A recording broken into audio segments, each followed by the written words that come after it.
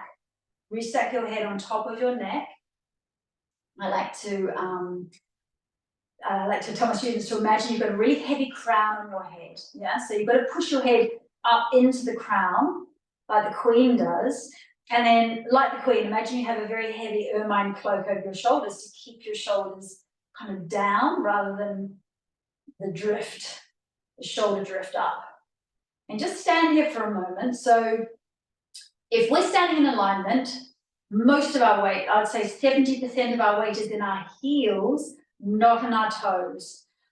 And if you've been standing for decades like that, getting into alignment is going to feel really super weird and you'll probably feel like you're about to fall over.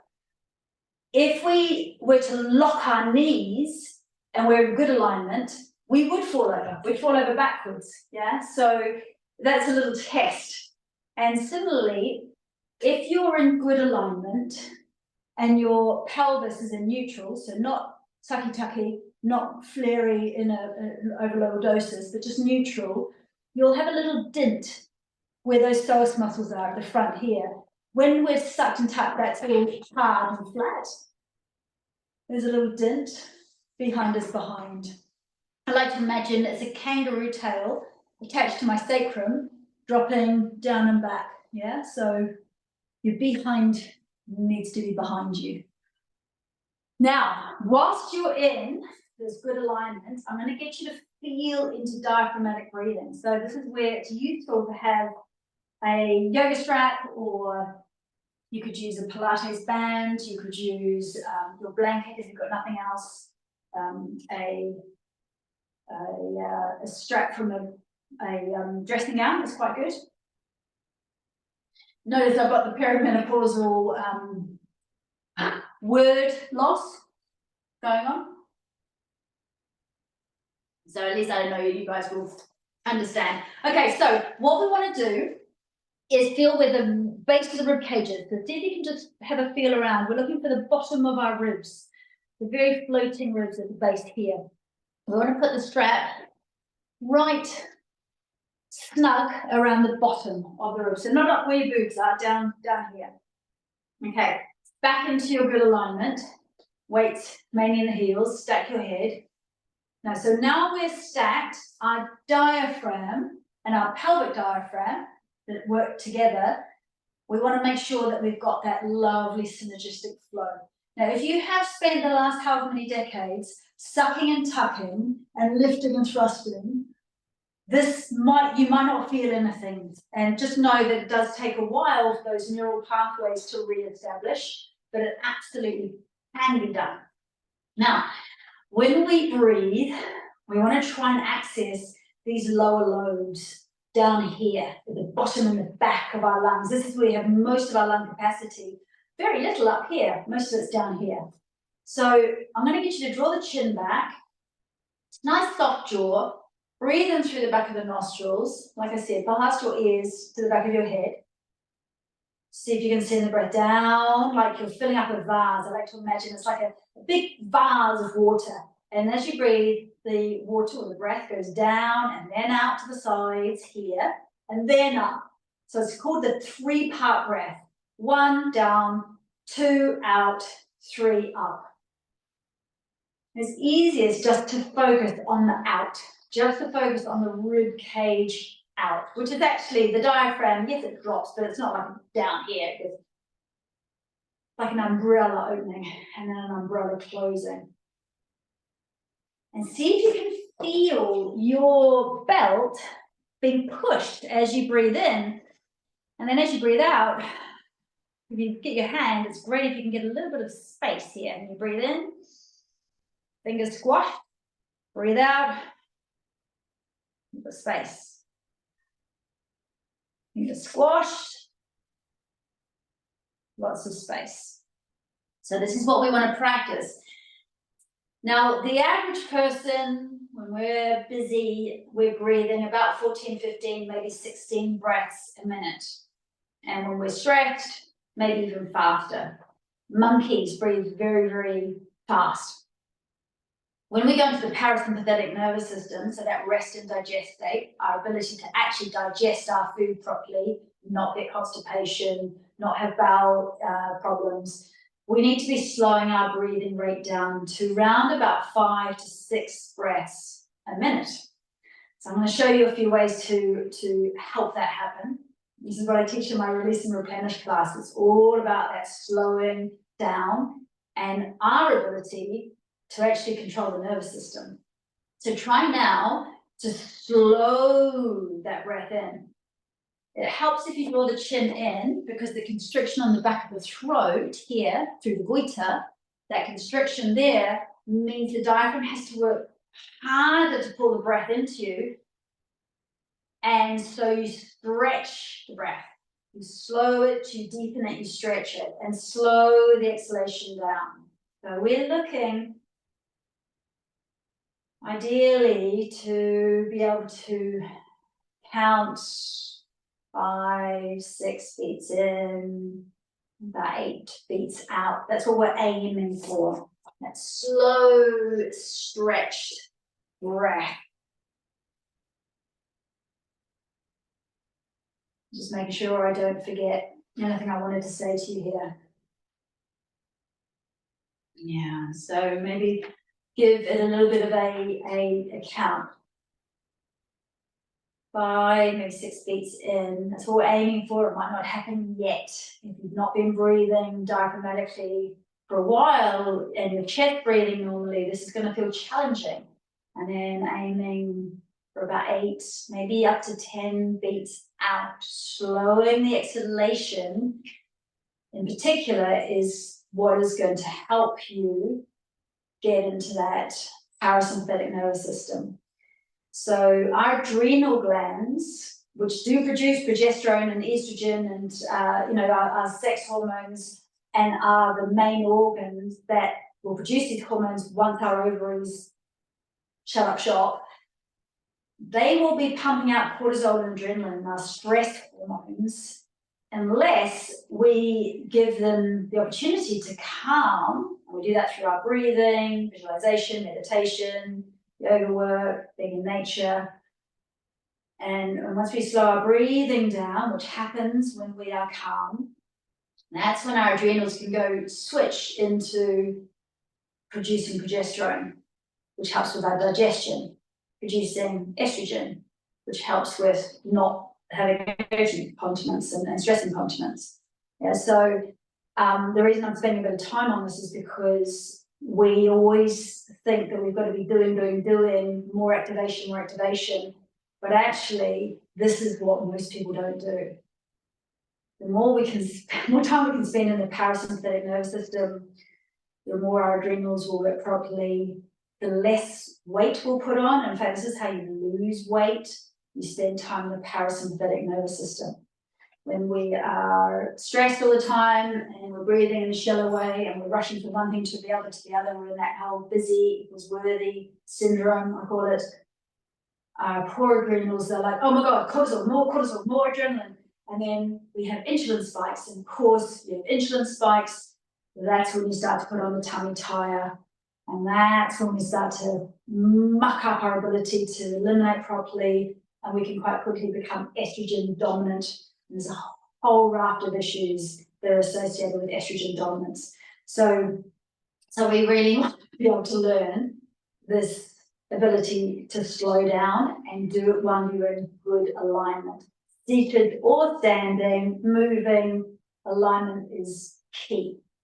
Good, so I'm going to get you just to drop that for a moment, and I'm just going to introduce you to, we're going to do more of this in a moment, just going to introduce you a little bit more to the connection between the diaphragm and the pelvic diaphragm. And this is a super important thing to be able to teach your elderly relatives. If they are finding that they leak going from sit to stand and are struggling to get up from a chair, you need to teach them this. So I'm going to get you to stop on your knees and then bend your bum back. Remember, we've got a tail like a kangaroo, dropping us down, weighting us down through our heels. Now, our diaphragm, when we come up, we want it to push the breath out of us so that our pelvic diaphragm, which is down here, holding all our organs there, also lifts. Remember, they work in synergy together. So when we breathe in, our pelvic diaphragm receives the breath like a trampoline and opens. When we breathe out, purposefully with our chin drawn in, our diaphragm lifts up and our pelvic diaphragm lifts up too.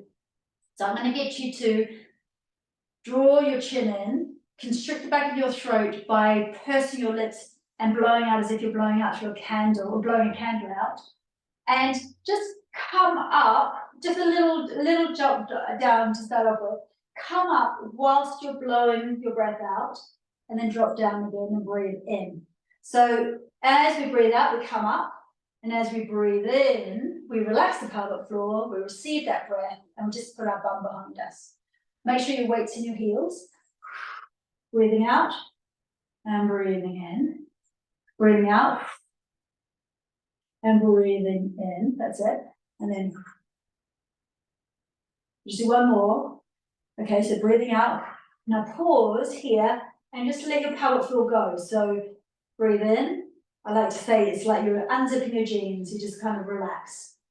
Okay, so that shows us that we've lifted the pelvic floor with that breath out. We've not done any activation, it's just happened with that relationship with the diaphragm and the pelvic diaphragm. Come down again. Now, when we're in this position, our sitting bones are wide, so we're getting an opening, we're stretching, we're lengthening those pelvic floor muscles. Bum muscles are widened, our bum muscles are attached to our sitting bones, which are attached to our pelvic floor muscles.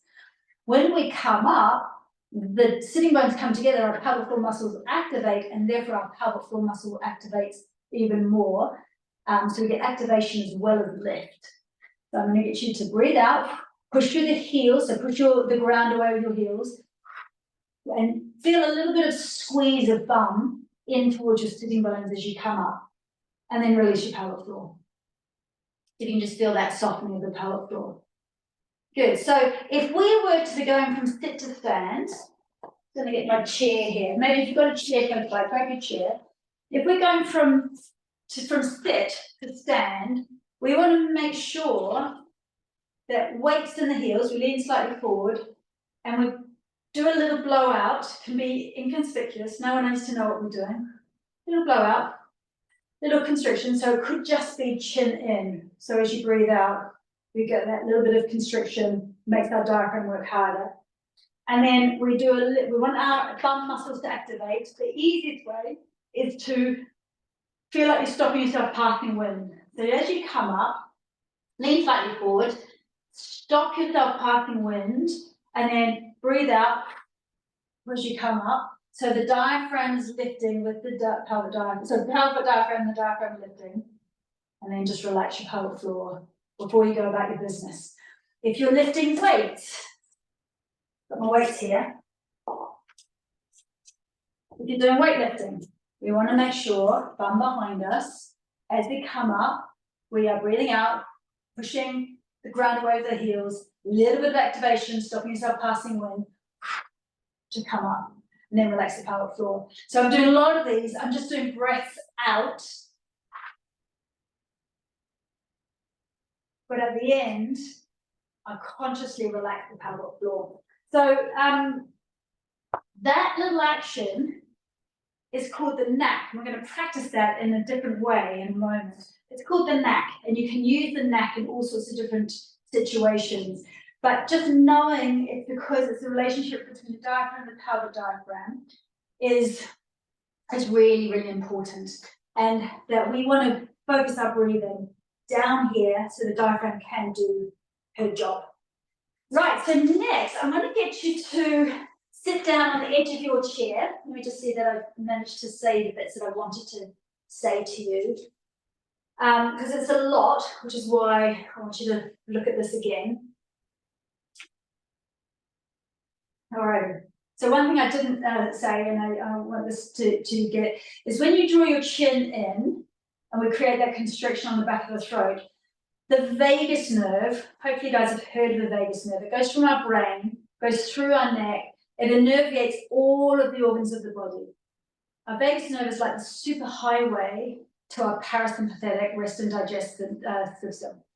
So if we've got our chin up and we're in, we're go mode all the time, then we, like I said before, we're not going to that parasympathetic nervous system, we're not doing any healing, our digestion is fucked up, our pelvic floor muscles aren't working properly, the whole system is in red alert, there's a saber-toothed tiger after us, we're busy, constant cortisol, constant adrenaline. So by drawing the chin in and activating here, using the diaphragm, we slow the breathing down, we activate that vagus nerve, and that is how we start to calm everything down. We get our digestion back, we get to sleep better, we get to think better, we get more clarity. All of our symptoms of perimenopause improve when we can access the breath and use the vagus nerve activation. Okay, so when we're sitting, again, we want to make sure that we're sitting in a way that the diaphragm and the pelvic diaphragm can work together. Now, chairs and especially car seats are almost designed to make us spend lots of money at the chiropractor, because we sit like this, don't we? We tend to be head forward, shoulders rounded, belly all flat, and then lower back tucking. And here we are at the computer or driving our car. And most seats are sort of bucketed like that. So we need to rearrange things. We need to make sure that when we're sitting, it's just like we're standing, we are allowing diaphragm to be on top of pelvic diaphragm. When these guys are in synergy, similarly, our deep core muscles are in synergy. And if you're standing in alignment or sitting in alignment, you'll feel your deep core muscles slightly activated. And that's how we want to be all of the time, just slightly activated, supporting our spine. Like that, you're going to tweak your back. You will end up with lower back problems. You will end up with neck and shoulder problems. Absolutely. Sitting in alignment, making sure the muscles that are supposed to be activating all the time are, and how nature designed us. So what you need to do, if you are sitting at the desk or in the car, just take your little blanket, place it behind your bra strap where the kind of bottom of your shoulders are, stick your bum to the back of the chair, and now I'm supported, core slightly switched on, diaphragm is on top of pelvic diaphragm. I can breathe properly, drive the car, work at the desk. And if I wanted to do my pelvic floor exercises in this position, they're going to work. So we're going to do some pelvic floor exercises now. If I was sitting in the car and red light and I'm like this, I'm like, oh, supposed to do my pelvic floor exercises. And my tails all tucked under like this. Or if I'm standing in the supermarket queue and I'm like this, and I'm going, oh, I'll do my pelvic floor exercises. I won't get you to answer this, I'll just answer it for you. But what we're doing is we are putting more tension, more stress on muscles that are already all scrunched up and bunched up. Because our pelvic floor muscles, they need to lengthen, just like all of the muscles of the body, they need to lengthen as well as strengthen. So we need muscles that can fully go to their full length and activate, yeah? But if we are constantly sucking and tucking, our muscles, our pelvic floor muscles are constantly contracting. And then when we need them to activate, we key goes in the door or about to sneeze, and we need them to activate, and we need our sphincter muscles to close, there's nowhere to go. They literally can't operate properly.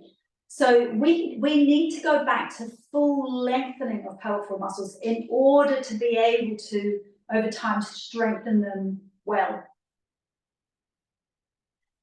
We can't do it when we're doing that. So I'm going to get you to sit on the edge of your chair, and for this, take your blanket and place it underneath your pelvic floor. So it feels like you're riding a horse. Yeah, so I've just folded it like that, which is about the same as when I had it behind my back there. There you go, sit on the edge. So, and just have a little rock around so you can feel your pelvic floor. So the pelvic floor is, like I said, 16 or so muscles. They attach to the front pubic bone, They attach into the back, the tailbone, and side to side in your sitting bone. So it's like a diamond shape. So just rock forward and back and side to side and see if you can feel those bony bits as you rock. Yeah.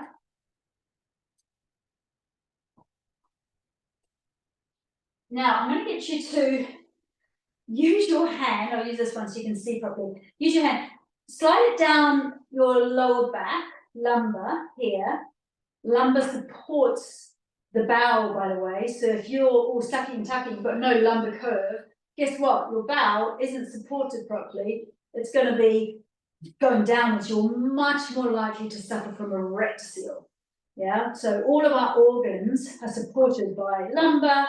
There's your bowel. There's your uterus. Bladder at the front. Bladder is supported by pubic bone and lower belly. If you're sucking and tucking, guess what? Bladder's not supported properly, pushes back like this. The uterus not supported properly, and going straight down onto the pelvic floor, which is not operating properly, much more likely to end up with prolapsed organs as well. So how we are through our posture, I literally can't tell you how important it is. It's fundamental, which is why I call it posture and pelvic core restore, the class that I teach on a Friday morning. So here we go. I'm going to get you to slide your hand down into the sacrum area. Take your middle finger, the longest one, and you can, go on the outside of your knickers, but on the inside of your yoga pants if you want to, just so you feel better. You can feel into it better. So go right down to the bottom of your spine, right to the nub of your tailbone, down right onto the tailbone there. See if you can, so it should feel like the end of your finger, basically, that little nub there. And I'm going to get you to, so you need to sort of stick your bum up behind you to feel the phalange, the kind of the muscle fibers of the pelvic floor attaching into your tailbone. Now I'm going to get you from there, just pull your pelvis under, so suck and tuck. Tummy sucks in, tail tucks under, and see if you can feel, hopefully you can, the muscles bunching around your tailbone. Can you guys put your hand up if you can feel a bit of that bunchiness, yeah? And then just let the tail drop. Imagine you've got that kangaroo tail, so just lengthen it down behind you, loosen your jaw, see if you can feel the opening of the muscle fibers around the tailbone. Again, can you put your hand up if you get that connection? Okay, and then go back again. So suck your tummy, tuck your tail, feel the bunching. Tighten your jaw. Tighten your jaw and put your head forward. See if there's any more tightness around there. And then come back, loosen your jaw and see if you can just loosen those muscles, relax the muscles. So hopefully you can actually feel that attachment, so you can start to get the idea that when we are chronically bad posture, and which causes the body is telling the brain you are in a flight or a fright position, so it's telling the brain there's danger. So anything that goes on in the brain that's saying danger, danger, the first place that women find that it shows up is around the pelvic area and also the digestion. So simply by changing your breathing rate and your pelvic orientation through your posture, we start to tell the brain it's safe. And the pelvic floor muscles can start to lengthen and hydrate again. So we want to be in this position if we're going to do any pelvic floor exercises, not like that. And of course, we're in this position when we've just been to the loo. But ideally we want to be slightly in a squat. We are designed as human beings to eliminate in a squatting position. When we're in a squatting position, the organs, which all sit within this pelvic bowl and a sort of 90-degree angle with the organ and then the outlet. When we're in a squatting position, the outlet's going straight down. But when we're in a sitting position, the outlets are going slightly underneath. So if we're straining on the loo and we're like that, we tend to, we can exacerbate potential problems with hemorrhoids and with rectal field, so prolapse of the bowel. So it's really important that we make sure that we're in a slightly squatting position. Now, I don't bring my squatty potty, but I've got a bolster here.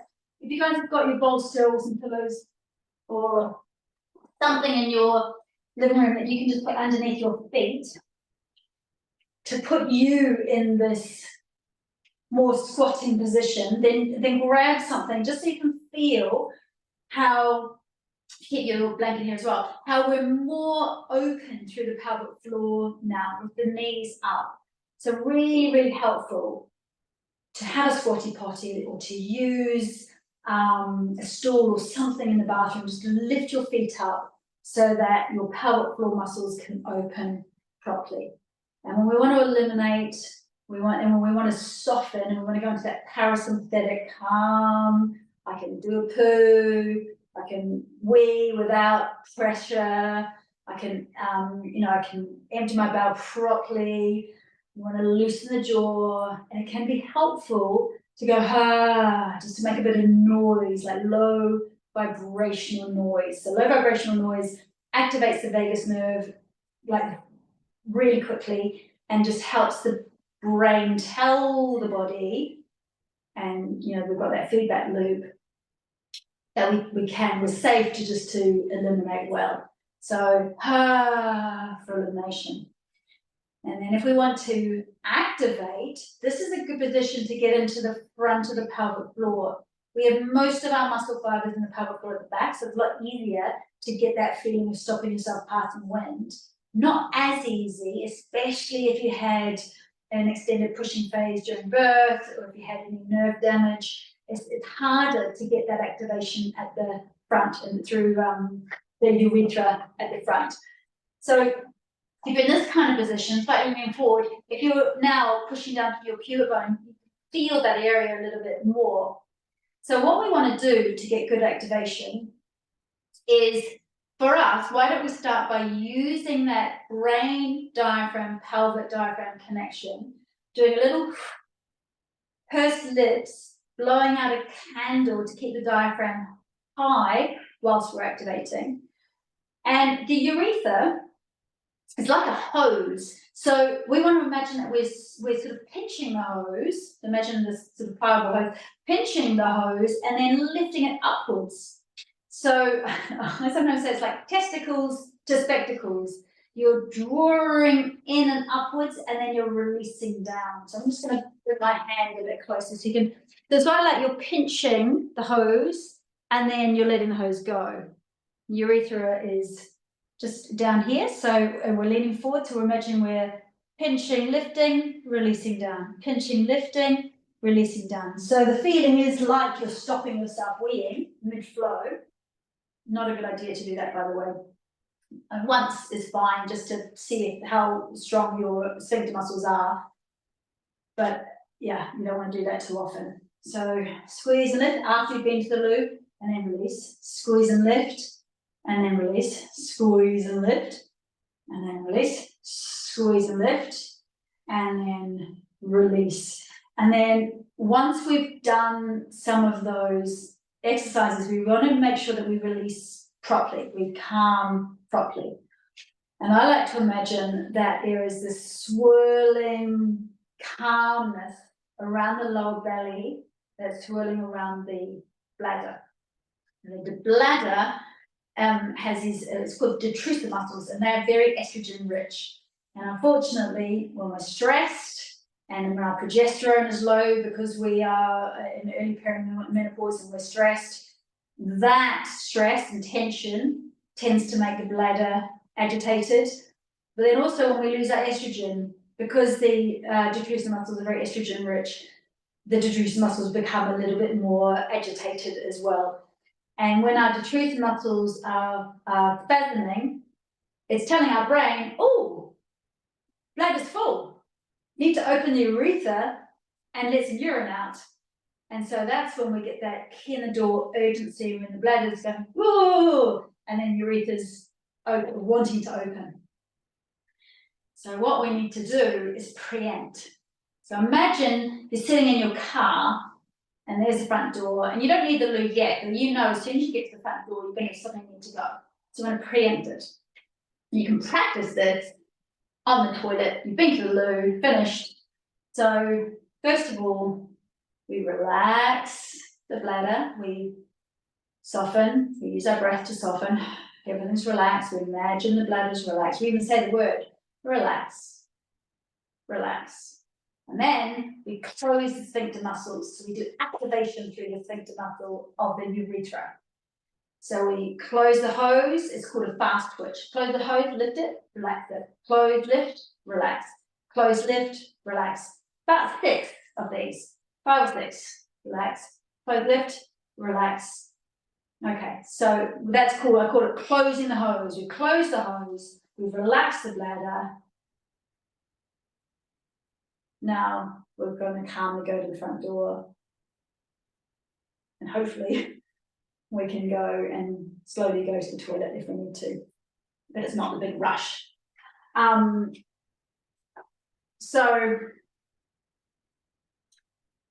the issues that we have around pelvic floor dysfunction come down to 2 extremes. One is hypertonia, so it's when there's too much tension, and like I said, that can come from your posture, it can come from being too anxious. It's often associated with that beginning part of perimenopause where we've got lower progesterone compared to estrogen. We're anxious, we're having tension issues in our muscles and our joints, and all of those things can cause tension. And actually, until we sort out being able to lengthen those muscles, until we sort out calming the brain, maybe supplementing with progesterone, definitely sorting out, how our adrenals are functioning. We don't necessarily want to be doing lots and lots of Kegel exercises because we simply don't have the capacity to cope with them, and they will just make the tension worse. So you'll end up with worse urgency, worse prolapse symptoms, more pain, more difficulty eliminating, more discomfort, everything aching, feeling heavy. So there's the tension that's called hypertonia, but then there's the hypotonia, so that's the laxity which we have when we've just given birth. We get that laxity with age when we lose our estrogen. We also have a lot of we see a lot of laxity in women who do a lot of weight training, but without using the pelvic floor muscles properly. So that's why in my upper head class, where we are using weights, it's always associated with proper activation and then relaxation, pelvic floor and deep core. So we can, like I said before, we can do ourselves damage by just not knowing the stuff. The laxity, we do need to be strengthening. We do need to be working on re-elasticizing those muscles and, supplementing the pelvic floor area with that topical estrogen can be really, really helpful. So the sphincter muscles, they want fast twitch. They've got fast twitch muscles and slow twitch. So we want to make sure that we do those quick activations, quick lift and relax. And it's about a second up and a second down, like that. And then we also want to make sure that we can use the pelvic floor muscles in a slower way. So imagine you're in a lift and you really need to pass wind and there's lots of other people around you and you can't let rip. So we want those muscles to be activated for longer. So lean slightly forward. This is time when you start to focus a little bit more on that back passage. So see if you can imagine you stopping yourself passing wind and stopping yourself weeing at the same time. So the contraction and the lift from the back and the front, that'll also activate through the vagina. So it's lifting the vagina as well. And you might need to just do little puffy breaths out. Maybe even raise your eyebrows to help this lift, this drawing in and up, drawing in and up, drawing in and up. You want to be able to do this for about 7 or 8 seconds. And then ideally you slowly release. It's not a drop down, it's a slow release down. And I say go to basement level, which means you're so relaxed that you can pass wind or you can do a wee. It's that relaxed. So those are your slow twitch muscles. So over about 8 seconds, we're activating, we're drawing in and we're lifting. And we want to be able to hold that lift, hold, and then slowly, slowly, almost in stages, drop down and release. And you want to be able to activate both. So it's good to be able to hold a contraction and then complete a release. And it's good to be able to do a quick flick. So of course, if I was about to sneeze, I would need, or cough. I've done that just a fraction of a second beforehand. It's not the pressure going straight out, it's lifting. It's my lower belly. Let's all do this together right now. Hand on lower belly, slightly forward. Imagine you're about to cough. You want to activate pelvic floor, stopping yourself weeing, it's that action, and zip upwards. And your tummy, we want the tummy to slightly lift upwards as we cough. Sneeze, just a fraction of a second beforehand, lifting.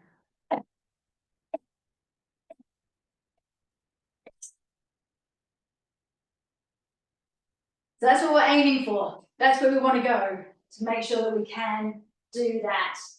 Alrighty, so was there anything else I wanted to tell you whilst I'm here? Just a little bit more on bladder and bowel, since, you know, 1 in 4 women over 45 will experience bowel incontinence. It's so prevalent and it's not talked about. And any kind of IBS, any kind of bowel issues are going to exacerbate this problem. And so that's why the parasympathetic nervous system activation is so important, because what is happening in our gut, which is so linked in with our stress levels and our nervous system dysregulation, we need to get on top of that so that we can also manage to lengthen and then strengthen the anal sphincter muscles. So making sure that you really pay attention to your stress levels. Like I said, I do the relax and release and replenish class because of that. It's all about enabling the body to work properly, getting to that homeostasis point. We also need to make sure that we eat really nutrient-dense meals. So constipation is a problem for a lot of women, and then it can flip into that IBS, loose stools. We want to make sure that we have very high fibre in our diets, a lot of above the ground vegetables, like loads, way more than you would imagine, and try and get vegetables into every single meal.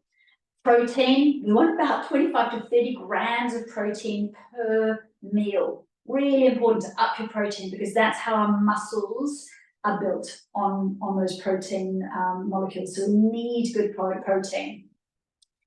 Good fat is the other one. You know, so most of us who are now hitting menopause grew up with the whole notion that fat is bad, and we've got to scrap that completely, because our hormones, our sex hormones, are only produced when we have enough good fat in our diets. So good fats, chia seeds, salmon, avocado, olive oil, best. So extra virgin olive oil, all of these are good fats. They are the precursor to cholesterol. And cholesterol is a precursor to pregnenolone, and pregnenolone is a precursor to progesterone, estrogen, testosterone. So we want to make sure we've got the good fats to support the production in the body of those hormones that our whole body needs. Everything. Dryness of the eyes, dryness of the mouth, hair falling out, skin elasticity, muscle, bone aching, fibromyalgia-like pain, digestion, insomnia, brain fog, all of the stuff that we experience in perimenopause will be improved when you get enough good fats in your diet. And also just to know that when we are eliminating properly, so when we're doing good bowel movements every day, that's making sure that the estrogen in our body is used, and then we lose it. So estrogen, we need it, really super important. But if we are constipated, what happens is the estrogen gets reabsorbed into the body, and guess where it gets deposited?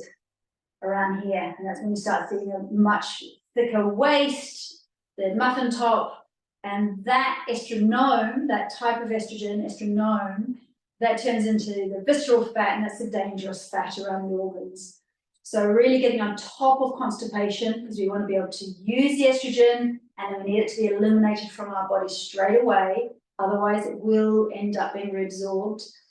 Constipation, massive, and that's again why release and replenish, calming the nervous system, and the capacity to calm yourself down on cue is, I honestly think it's the number one thing we've got to learn in midlife.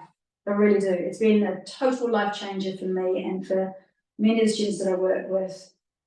It's that. It's not the squats. It's nothing else. I mean, everything else is secondary. It's that. Breathing. Obviously, you've got to be in good posture, but breathing and calming your nervous system is really fundamental. So, I'm going to get you to come down so we can actually experience that. I'm going to get you to come down onto the ground now. So let's just take that away for a moment. You're going to need your bolster so that we can down train the nervous system and the pelvic floor muscles. You need your bolster. I'll go over time. I'm glad you guys have got this as a recording because you'll need to go over it again.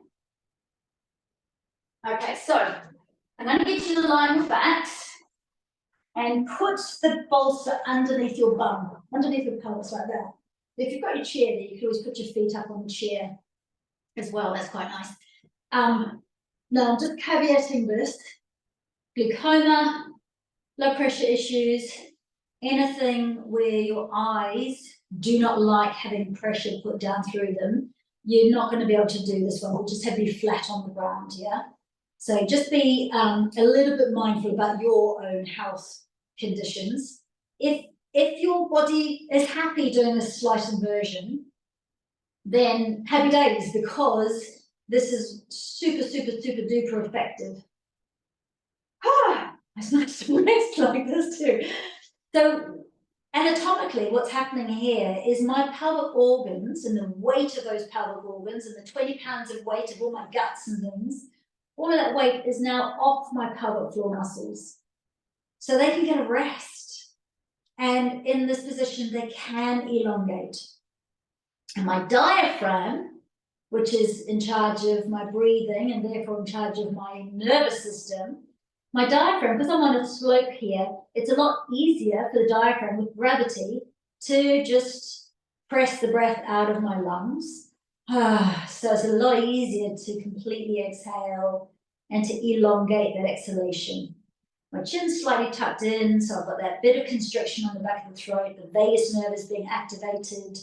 And so in this position, very quickly, I can go from stress, running around, busy, cortisol, adrenaline, everything shutting down, not healing, into relaxing pelvic floor. Pelvic floor muscles can deactivate.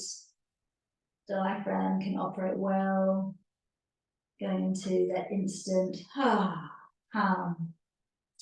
So spending literally 3-4 minutes of the evening with your legs over the edge of the bed and a pillow under your bum, or I'm just going to put my feet on the ground now, or just in this position here where your pelvis is bolstered, is profoundly healing. It really is. I mean, it's such a simple thing, but it is profoundly healing.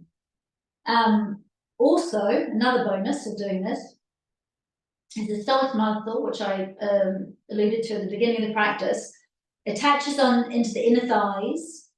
It goes through here where we can feel it, the hip flexors, goes through this, but this is the only bit where we can actually feel it. It goes through the pelvic floor muscles, and then it goes through the diaphragm, so it's affected by us relaxing our breathing, and then they attach on either side of the spine and the lumbar area. So when these are tight, these muscles are all foreshortened and tight, and we're getting lower back pain, this position, it allows those muscles to let go. And gravity is allowing the insertion points of the back to kind of soften into the ground. So it's a great position for allowing the body to let go of psoas tension as well. So we're going to exaggerate how relaxed we can make our body in this position. So I'm just going to get you to drop your knees out to the side for a moment so we can get a bit more into those psoas muscles. And let your belly be nice and relaxed. And see if you can consciously loosen your jaw, loosen your cheeks, and soften the muscles around your eyes. So our jaw and our tongue are fascially connected down the front line of the body into the pelvic floor muscles. So when we're running around with our jaw jutted out and our head forward and lots of tension around the jaw and our neck's tight and shoulders are tight, well, guess what? You are going to have urgency issues, difficulty eliminating, pain with sex, discomfort down here, more dryness. Everything's going to feel yuck, and disconnect as well from the belly button down. Just disconnect. So relaxing here, and then we can exaggerate that by bringing the knees up and out. So now we are stretching into those inner thigh muscles. Nice relaxed jaw. We're getting that front line of the body relaxing. These inner thigh muscles, the adductors, they attach into your pelvic floor as well. So when these are tight, and they get tight from too much sitting, again, tight pelvic floor. And all of the problems are associated with tension, mental tension, inability to breathe properly, and pelvic floor tightness and tension. I always do a little bit of immobilization of ankles here in this position. And then see if you come into baby pose with the pelvis bolstered, coming to baby pose, which is a vulnerable and, you know, this is the weirdest pose in yoga, really. Is a vulnerable position. So just if you're feeling it like it feels yuck, then just see if you can breathe through that and allow your body to soften. So we want to be able to retrain our nervous system so that we can allow the nervous system to relax. Okay, inner thigh muscles might feel tight. Just see if you can soften the knees down towards the ground. Notice if around the anus it's tight, yeah, and see if you can just soften around the anus. Upper back muscles soften into the ground. This is another cool thing. In the upper back, we have oxytocin receptors. So oxytocin is the love hormone, and it's the hormone that helps us to also produce endorphins, you know, that happy hormone. So in this position, it's like being hugged. You know, we have that pressure through the upper back. And so the body also gets a bit of a flush of oxytocin and endorphins. So see if you can just relax everything nice and soft and relaxed. Now, the good bit about this position is we can also not just relax everything, but we also can activate the pelvic floor muscles. And if we have got that disconnect where we're not really able to feel much underneath the tummy button, from the tummy button down, having the pelvis bolstered, because we've got gravity pushing everything upwards, it can help us to get the sensation of that activation. So I'm now going to get you to do what we did when we're sitting on the chair. This time, because the pressure is through the back of the pelvis, it's easier to feel into the anus and the vagina, not so easy to feel into the urethra at the front. So I'm going to get you to see if you can get that sensation of stopping yourself passing wind, and just imagine in your mind's eye, the vagina is picking something up, like a tissue, picking something up, and you're drawing in and upwards towards your rib cage. And then relax down and see if you can just come, maybe soften your knees slightly apart. Now activate your breath. So do a little, as if you're blowing out a candle. Stop yourself passing wind, drawing in and up, and then releasing, softening down. So you're stopping yourself passing wind, picking up the tissue through the vagina towards your cervix, and then releasing down. Notice if your bum muscles want to clench. So quite often we'll find that our inner thighs and our bum muscles will take over the action of our pelvic floor if they are very weak. So if that's the case, it's just, I call it, well, in yoga it's called swadhyaya. We're observing. Swadhyaya is observation. So we're not adding a story. We're not going, oh my God, I'm so terrible. What's wrong with my body? We're just going,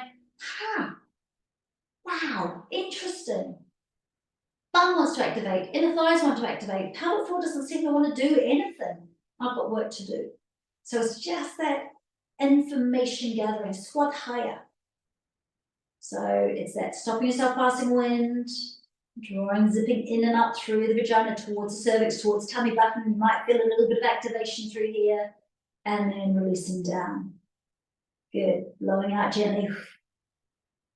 Activates a bit more, and then breathe in and release.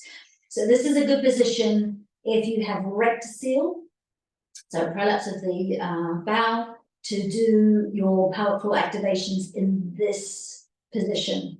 And in my posture and pelvic core restore class, I teach the hyperpressive breath in this position for rectocele, or with legs up the wall, because we've got the bolster for proprioception. And that, I won't teach it all to you today, but it's essentially, we're making our rib cage expand out on the breath in. So we're really exaggerating that diaphragmatic connection with the pelvic floor. And then we breathe out completely. So the diaphragm draws in and up, and our ribs come inward. And we wait till all the breath's left the lungs. And then without actually breathing in, so don't physically breathe in, but then we do the action of our ribs flaring out.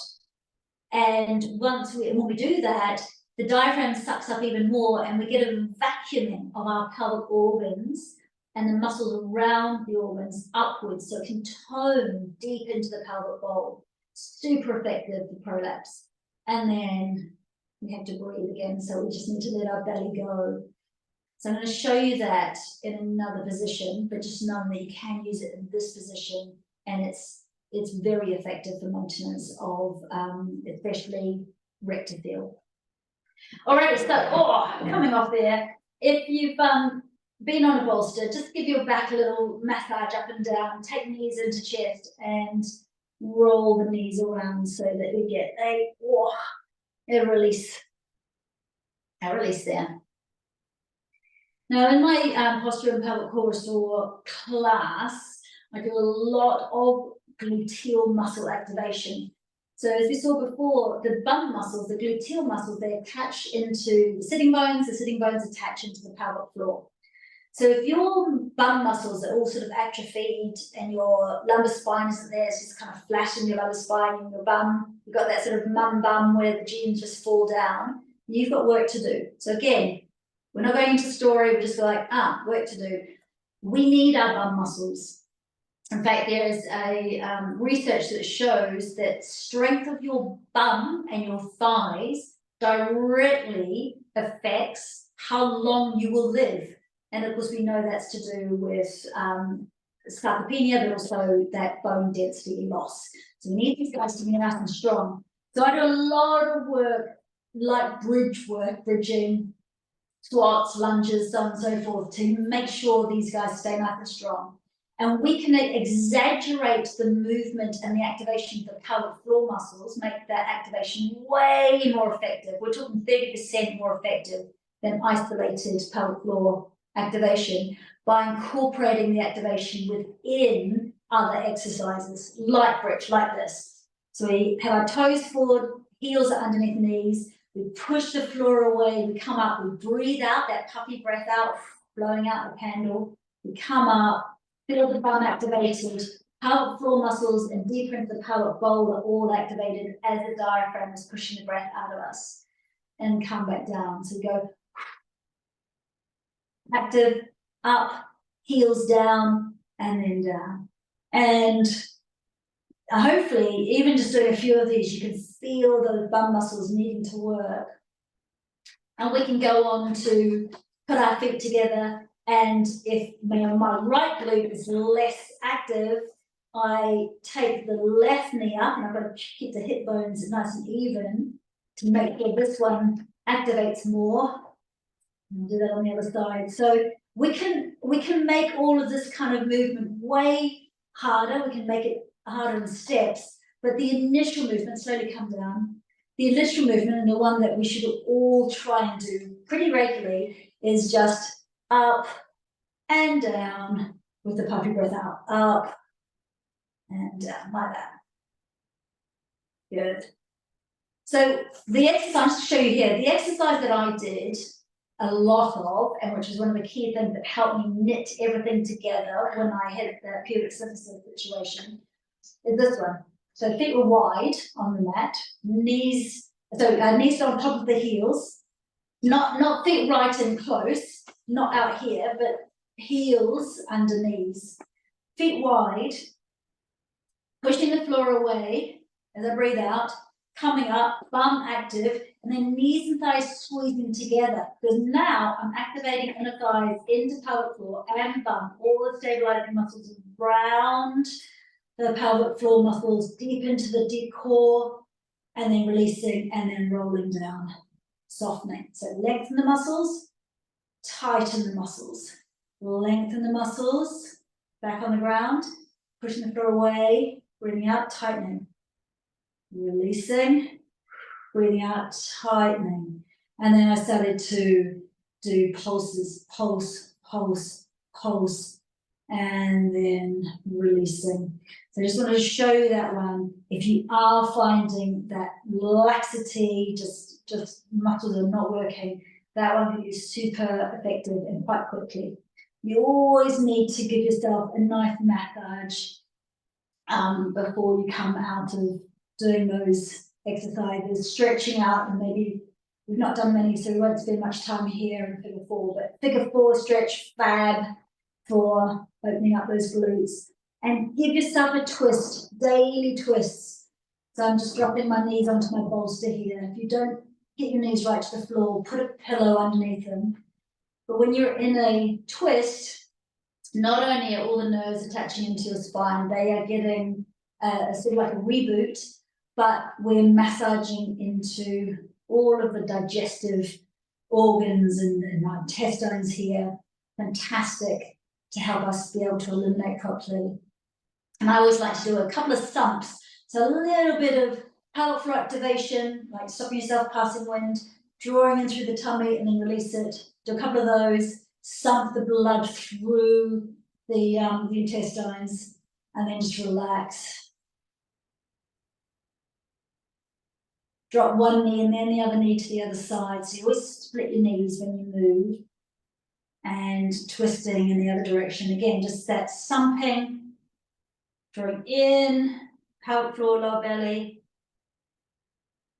You're going to rush off to the loo after this. A little bit of that, and then relax.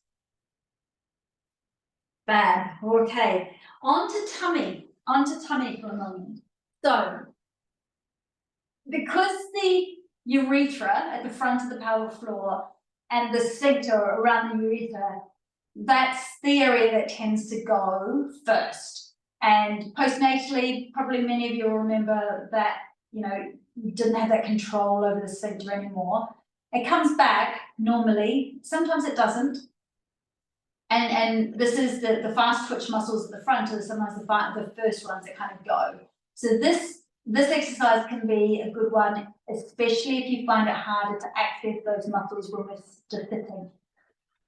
So it's crocodile pose, and you've got your tummy on the ground, you've got your pubic bone, the front of your pelvis on the ground, and of course the urethra is just behind there. One hand on top of the other to support your head. Now, remember when we were standing up and we had our heels and our toes out like a ballerina, like Charlie Chaplin, do you remember the pelvis was pushed forward? Do that now and just notice how your bum squeezes and you have the tension around your lower back. So we don't want that. We want to put our toes in for this exercise, toes in and heels right out.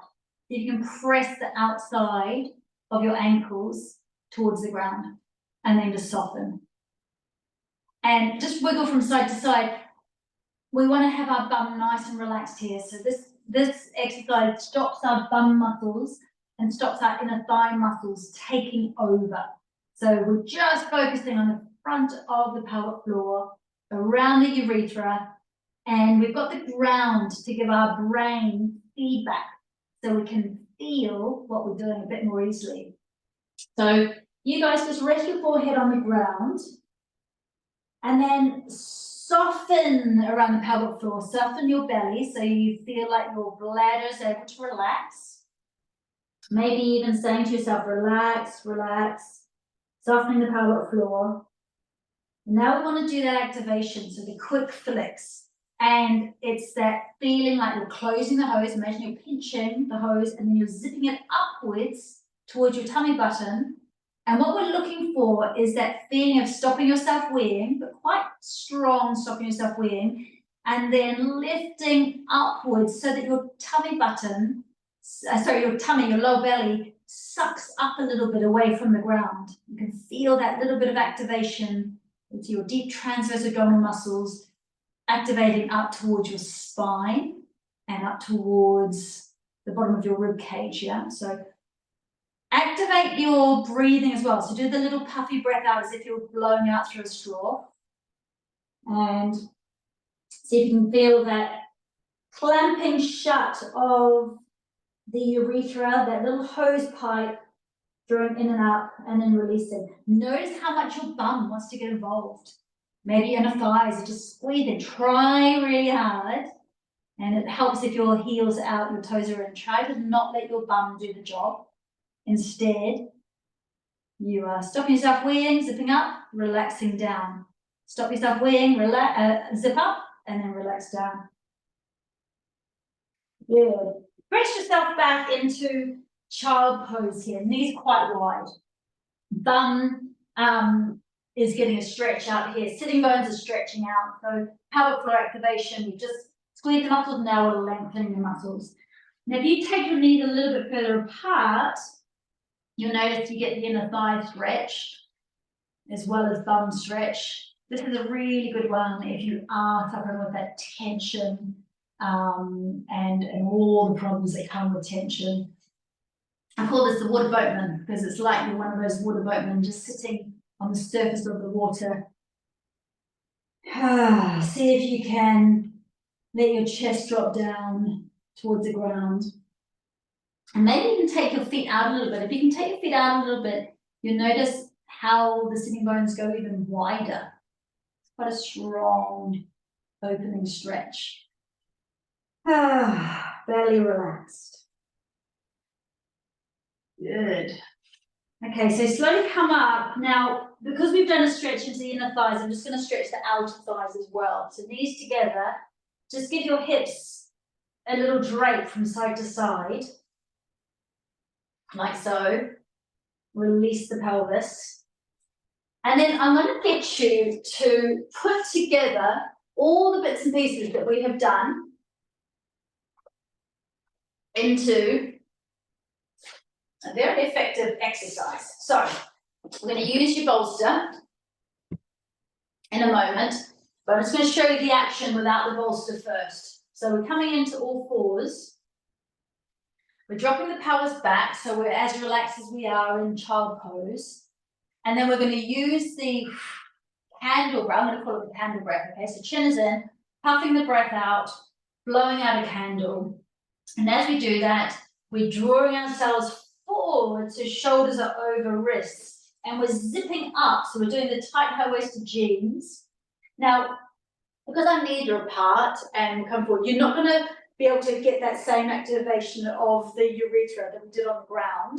But by using the breath and just mentally feeling everything drawing in and up, we are activating quite deep around the levator ani, which hold the organs in place. So breathing out to come forward, and then breathing in and letting the lower belly relax. Imagine you are zipping up tight high-waisted jeans that start right down here in the pubic bone as you come forward. And then you're unzipping them and relaxing the belly as you come back. So you're breathing out and breathing in. Okay, so we add a bolster underneath our knees. We get even more activation, because now we've got gravity also working. Again, just like when we're on our back with our pelvis up, now we're on our knees, pelvis up. Now, if we've got cytocele, so prolapsed bladder, or if we've got weakness through the urethra, that is where we're focused, and that's when you've got to get the amping up of all our activation. So try to promote your forearms, drop yourself back. So this is our starting position. We're breathing in, nice relaxed belly, relaxed bum, relaxed pelvic floor. And then we're breathing out, zipping up through the lower belly, tight high-waisted jeans, zipping up, coming forward. Breathing in to relax, unzip the jeans, breathing out, coming forward. So you can see when I'm here, I'm slightly rounded through the shoulders, slightly rounded, drop back. Now, just on its own, that's great.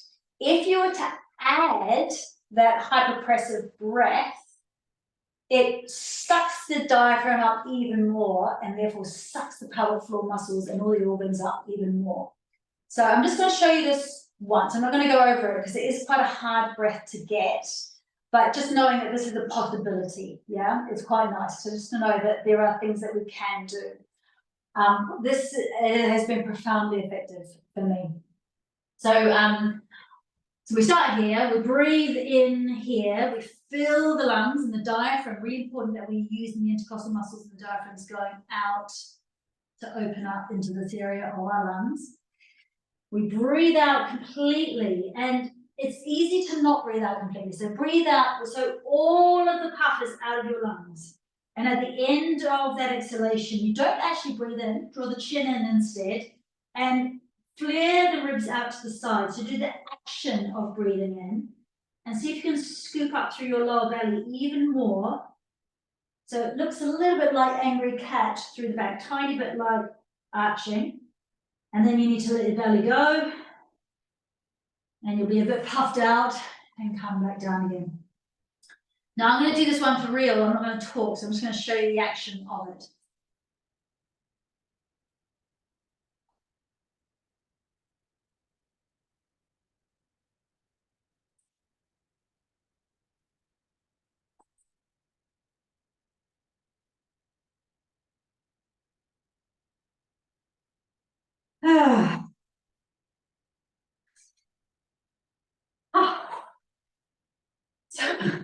So it can make you feel a bit pumped.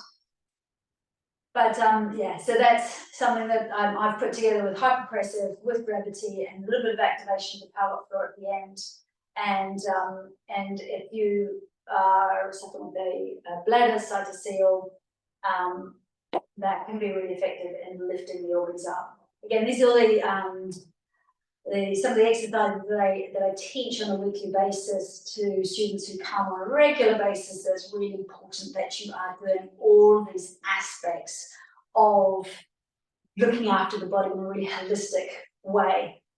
So once we get that sort of activation of pelvic floor with diaphragm, then whenever we're doing, say, weights, lunges or squats, all those bridges, all of those kind of exercises where we're adding weight, we are also, as long as we're doing the breathing right and we've got our alignment right, we're also massively amping up the activation of pelvic floor and deep core.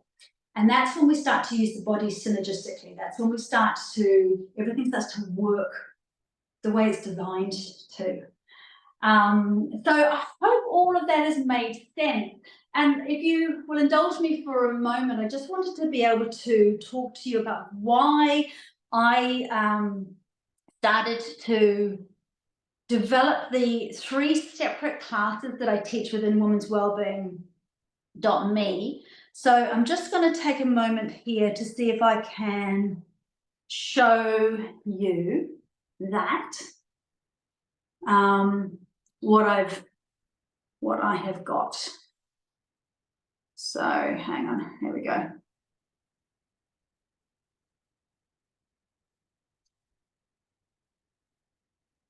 There we go. Okay, and you can see I haven't practiced this. Full screen. Hang on a minute. Okay.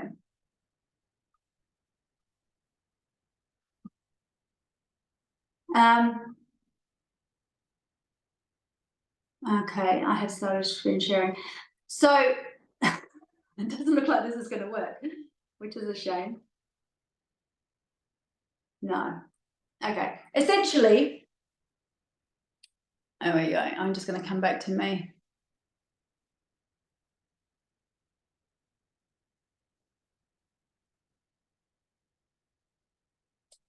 Come back to me. Yeah. So essentially, I teach these 3 different classes in womenswellbeing.me. Release and Replenish, which looks after all of our calming of the adrenals. It's all about sorting out the problems of being too stressed, essentially, and the tension that can show in our bodies. It's really important that we're able to unwind tension around the jaw and the shoulders, and then release tension in the pelvic floor areas. As I'm talking, I'm still going to try and get the nice little slides that I spent a long time making, which now I can't share, which is a shame. So Release and Replenish, I teach live on a Monday night, and it's one of those classes that just sets everybody up for a fantastic sleep. And of course, sleep is just so, so important. We want to be able to sleep well in order to heal properly. So I teach that one, and then I'm just going to stop trying to do this because it's not working, and I don't know how to do it. Present full screen. No. I also teach my posture and pelvic core restore class. That's for basically looking after pelvic floor and posture. And I teach that live on a Friday morning.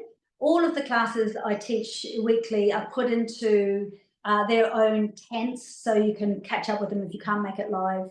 And I also make sure they've got little sequences, short sequences that are like a mini version of the classes. So if you've only got 10 minutes, 15 minutes, 5 minutes even, you've got something to follow. And then I have what I've developed as half a hit.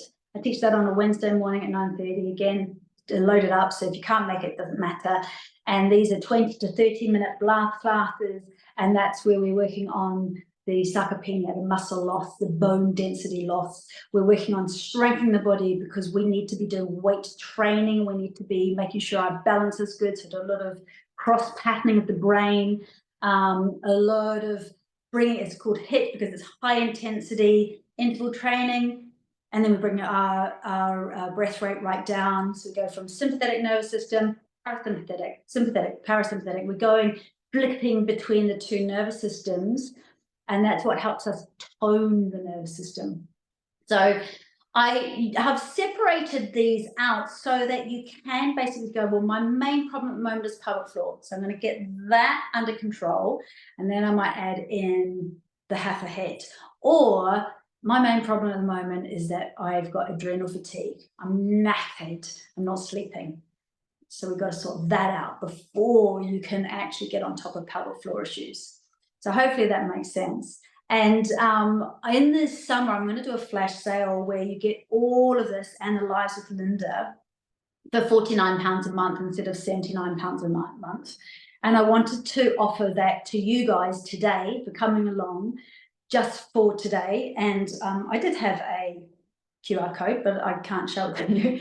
So I'm going to email it to you. And if you would like to join today, I don't believe in any term contracts and things. So if you literally want to join for a month, see what it's like, practice some classes with me, you know, do up to 12 live classes a month. All of them are available 24/7. And if you're going on holiday and stuff, it's just great to be able to go, oh, I'm going to practice still with Linda and do a 5-minute or a 10-minute or a 20-minute. So you can join, just try it for £49, and then you can unsubscribe yourself. You don't have to go through me, just go into your account and unsubscribe from there.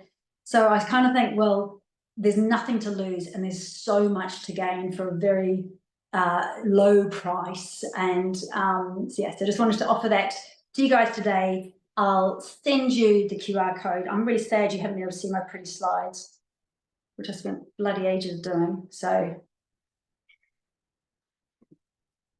I'm good at doing pelvic floor stuff. I'm not very good at tech. So I just wanted to say thank you very much for coming, and I hope that that's given you some useful information, even if it's just a little like, constipation, estrogen dominance, I've got to look into that. Or, glutes aren't activating. Wow, okay, I need to look into that.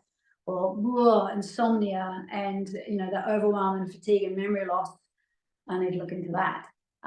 Even if it's just that sort of highlighting of things that can help us get it back into homeostasis, where the body will heal itself pretty quickly if you give it the right environment to do so.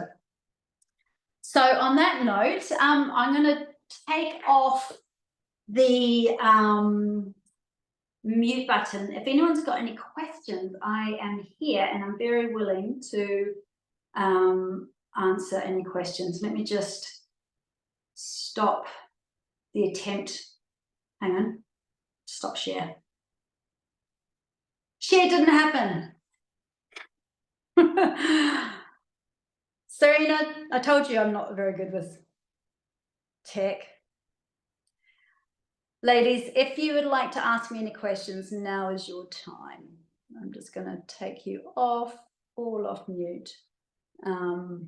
Or if you can mute yourselves, that would be great. If you've got a question, just unmute yourself and ask away.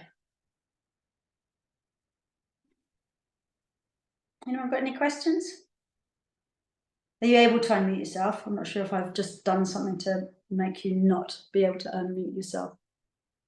I haven't got any questions, but I wanted to say thank you very much. That was brilliant.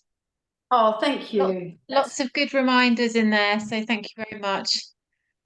Pleasure. Yes, I just wanted to be able to say, remind you guys, especially those of you who've done my Pelvic Core Restore course, and obviously in the different modules, we went deep into each of the things that I touched on today. But sometimes we just need a reminder, don't we? Just an overview reminder of those key things. So that's what today was all about. Can I? Suzanne, hi. Hi, can I ask a quick question? Because I don't have a car. Mm-hmm. So in that scenario where I'm coming home, because I don't have to do the exercises in a car before I step out, what would be the best way of doing that? Is it just to relax at a point before I get home? Yes, yeah. So I mean, the thing is, we start to know, don't we, when we are likely, you know, the tap goes on, oh my God, going near the front door. And unfortunately what's happened is over the years, we have probably gone for a quick, you know, who needs a loo before we go out? Just do a squeeze wee before you go out. And so the brain starts to associate the front door, whether we're going in or out, with needing the loo. And the brain gets very, very quick to start to create these associations. And so the brain sees the front door, and suddenly the detrusor muscles start to spasm, and then the sphincter of the urethra will open. So we need to retrain that. And, you know, I've got a whole module about that retraining. But essentially, what we can do is focus on relaxing. Now, if you relax your lower belly, bladder's right behind your lower belly, your bladder sits in the pubic bone in your lower belly. It's not going to work if you're sucking and tucking. So you need to relax your lower belly. And then, you know, you might need to stop and pretend you're doing your laces or something, or, you know, you're looking at something. And then you just do some of those little closing the hoses. So another way to think of it is, if you're not sure what I mean by closing the hose, is where the clitoris is, the hood of the clitoris, imagine just lifting that up. Yeah, so you're doing a little bit of a zip up, zip up, zip up. And that's going to get that activation, activation, activation. And you need to do 5 or 6.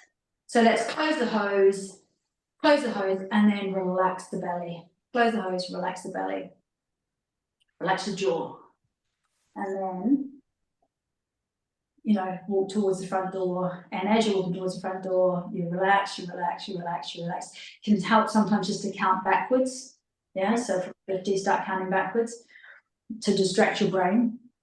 But yeah, and over time, I mean, yes, that's a strategy for immediate term, but over time you need to do bladder retraining, and you need to make sure you reduce coffee, alcohol, anything that's stimulating, is aggravating the bladder. So reducing those in your diet, drinking a lot more water, opposite of what you might think, drinking a lot more water, changing the diet so that you don't have constipation. Constipation is the #1 driver of incontinence, bladder and bowel. So weirdly, constipation I don't have, but I think I've had a whole life habit of quick peeing, because I also do big walking on Saturday with groups of 40 people, and you quickly pee behind a tree, and so I am known as peeing very quickly, which is probably causing problems now, right?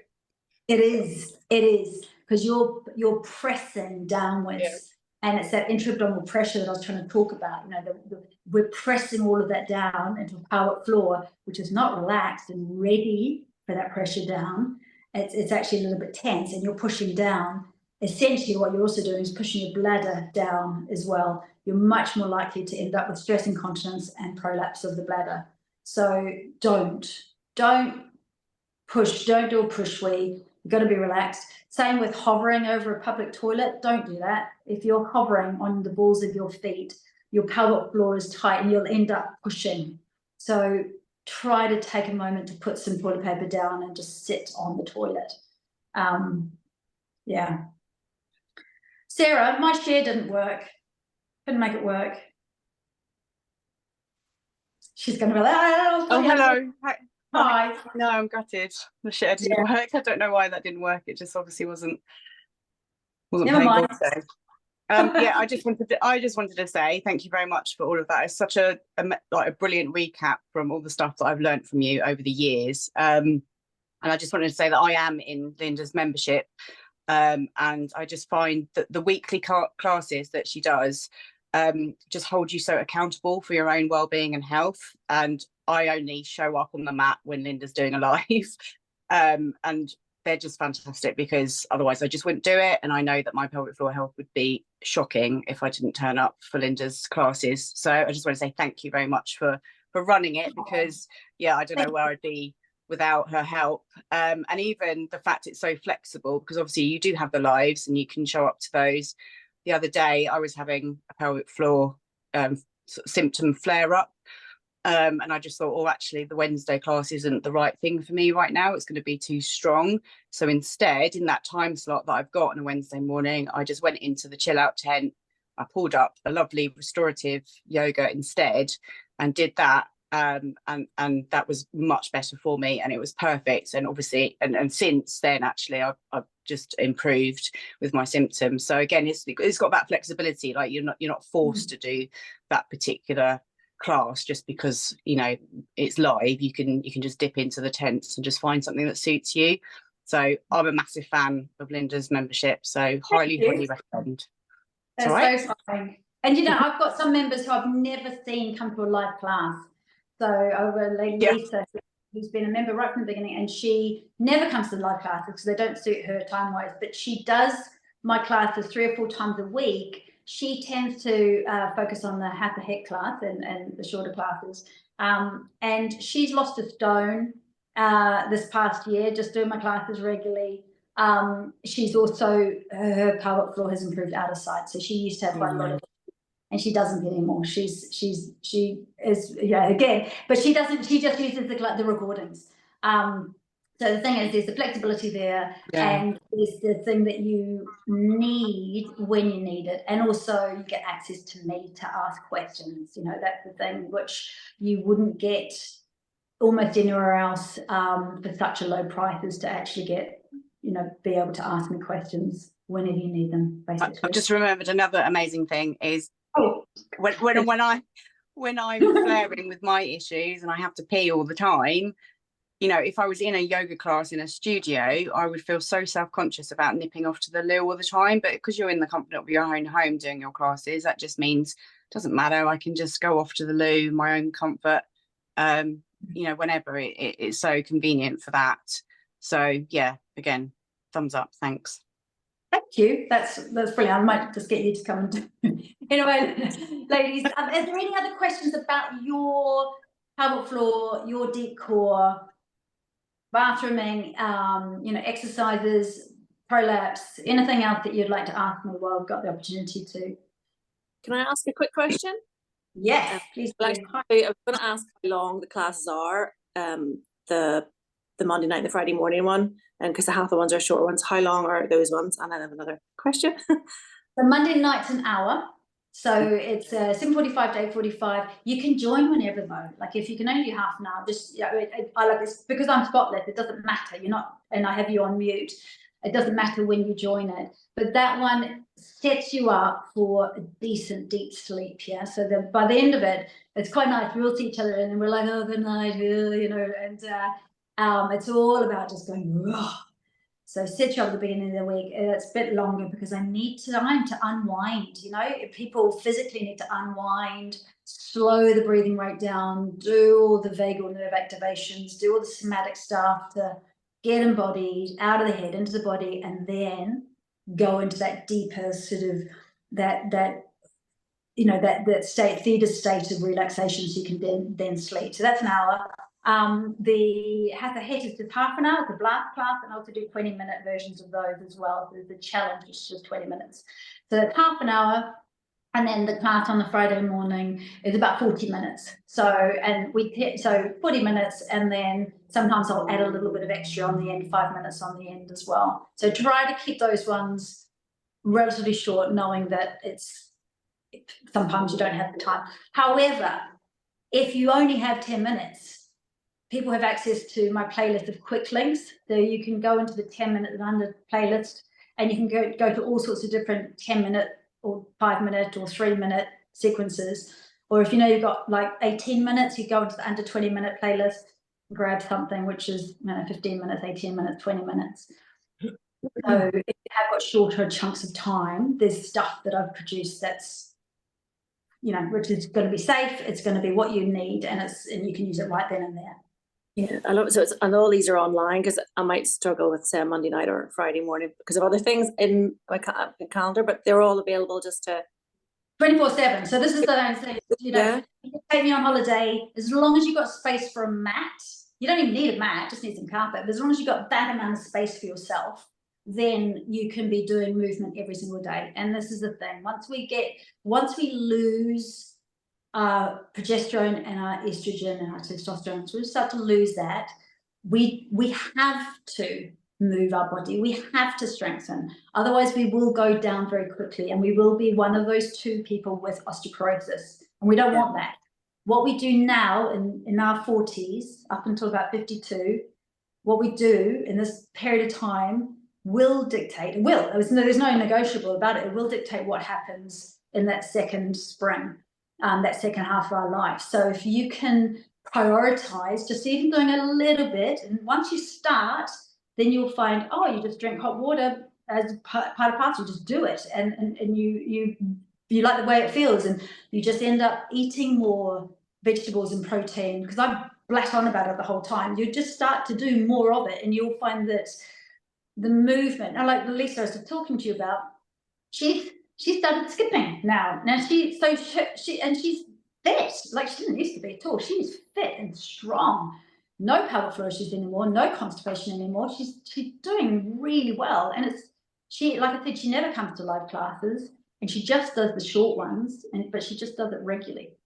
Yeah, I was going to say, sorry, part 2, I feel like I'm hogging this a wee bit. I joined like a gym that's a class-based gym, and there's a lot of weight-based, so it's really from December, and I'm really seeing that you were talking about the glutes and all that, and it's great because even in those like 3 boy can I really feel the difference. However, what I don't do very well is relax. I'm not good at relaxing my pelvic floor. I had like a pelvic floor physio, and she kind of worked that out, that I actually can't relax it very well, and if I can't relax it, then I can't squeeze it well. So I'm thinking your classes might be relaxing side, or at least they finish with the relaxing side, and I think I might need to tune in. You were saying about the parasympathetic, so I think I could maybe benefit from the more relaxing type of class. It's really interesting. Serena's just left it. She's not here anymore. But so her pelvic floor nurse, NHS person, she's had various issues, and she was just told you need to do Kegel exercises. Well, she has got so much tension in the pelvic floor. She's got very tight adductors. She doesn't have good glute strength. She's got an incredibly stressful life. The last thing in the world, her posture's not great. The last thing in the world she should be doing is more Kegel exercises right now. We need to calm her nervous system down, lengthen those muscle fibers, build up glute strength, and then start layering on the isolated strengthening.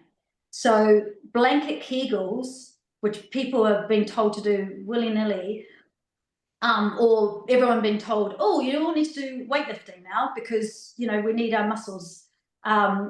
But you don't know, you know, your muscles aren't able to activate, your pelvic floor muscles aren't able to activate, then you could be doing more damage than good. You know, you're putting more tension. It's like putting gasoline on the fire. Yeah. You know, lifting weights when you can't activate your pelvic floor muscles because they're too tight, you're going to end up pushing all of that intra-abdominal pressure down on your pelvic floor. You're much more likely to end up with prolapse organs. And that's a much harder thing to recover from. And, you know, once you get past stage 2, you can't really recover from. You can maintain, you can't really recover from without surgery. So it's not like a, you know, it's just like, not like a, oh, something I should get to. No, you know, the nervous system stuff, the calming, the releasing, the tension releasing is really, really, really important. And then the synergistic activation. We're not little men. This is the thing, we're not little men. And so many of these systems have been designed for men, and we're not little men. And we have to just learn how to respect our physiology, our physiological bodies, and you know, the way our hormones literally run the show. And once we get to that acceptance and we learn about it, then it's just like, wow, this is all the stuff I can do. And it's really empowering to feel, you know, stronger, faster, you know, things like are not degenerating. You're able to age really healthily. I think that's so true, Linda. I speak obviously from personal experience, and also, if just to be on the intimate moment, once you improve your pelvic floor, your intimate health massively improves. You can orgasm a lot better and a lot deeper. Yeah, it's a whole parcel. It isn't just about Kegels, and I wish people would understand that better. Yeah. You mentioned when you feel better, you will want intimacy more. Absolutely. And orgasms can get better and better and better. Absolutely. Yeah, because not worse. That's true. Women don't realise, you know, men are really just sensitive on the tip of the penis, but for women, it actually is not just the clitoris; it's actually all around and down the sides, and including the lips as well.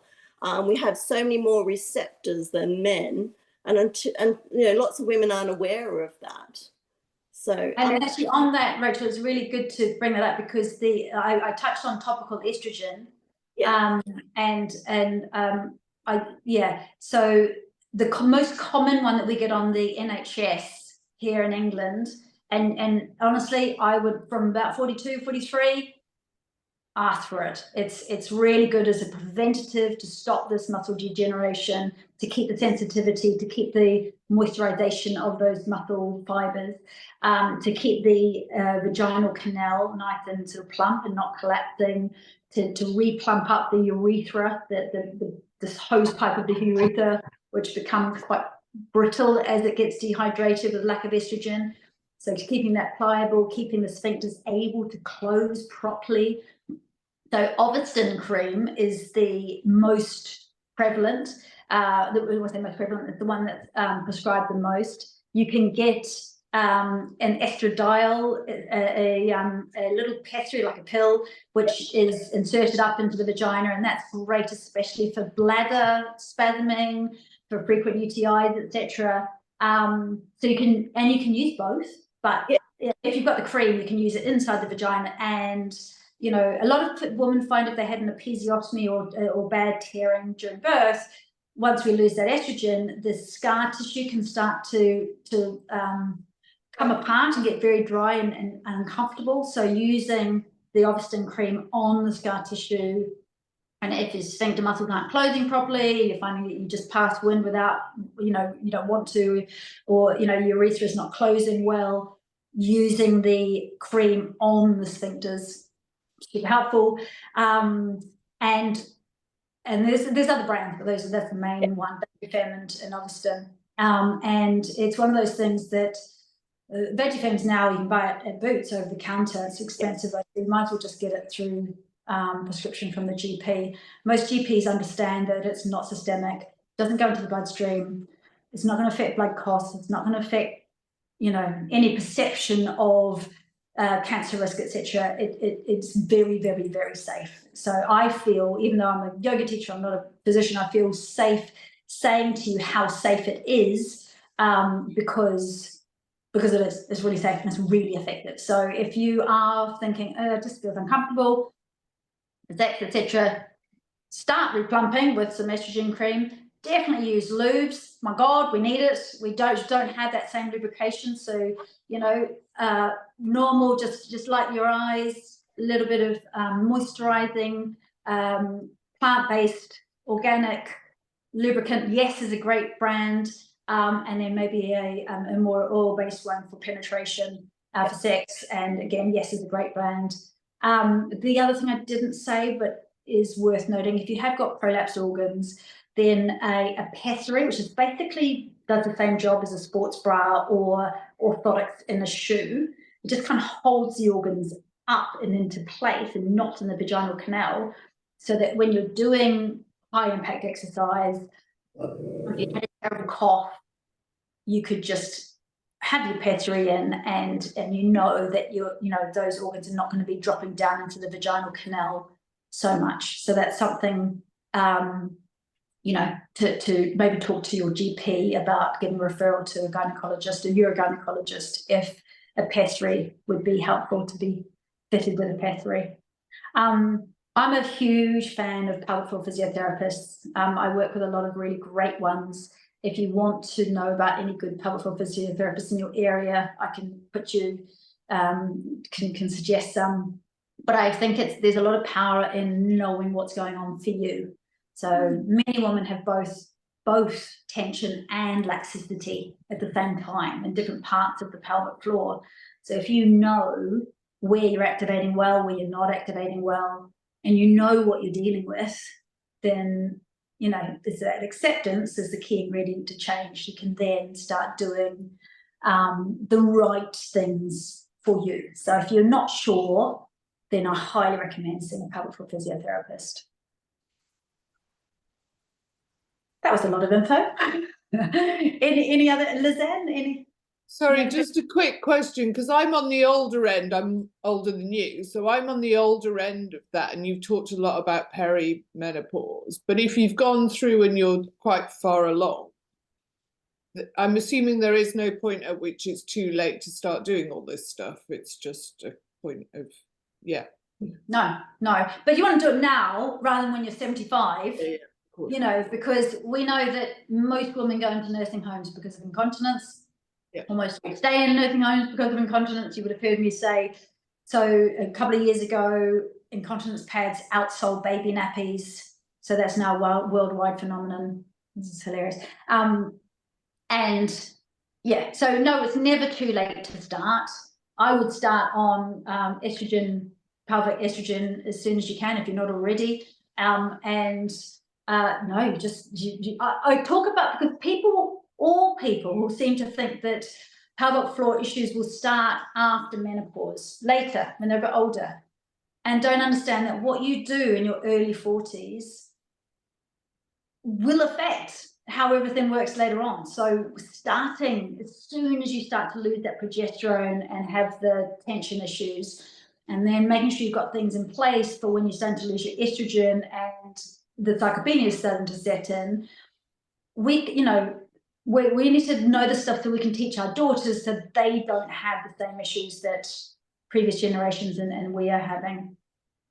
So no, never too late to start at all. Amazing.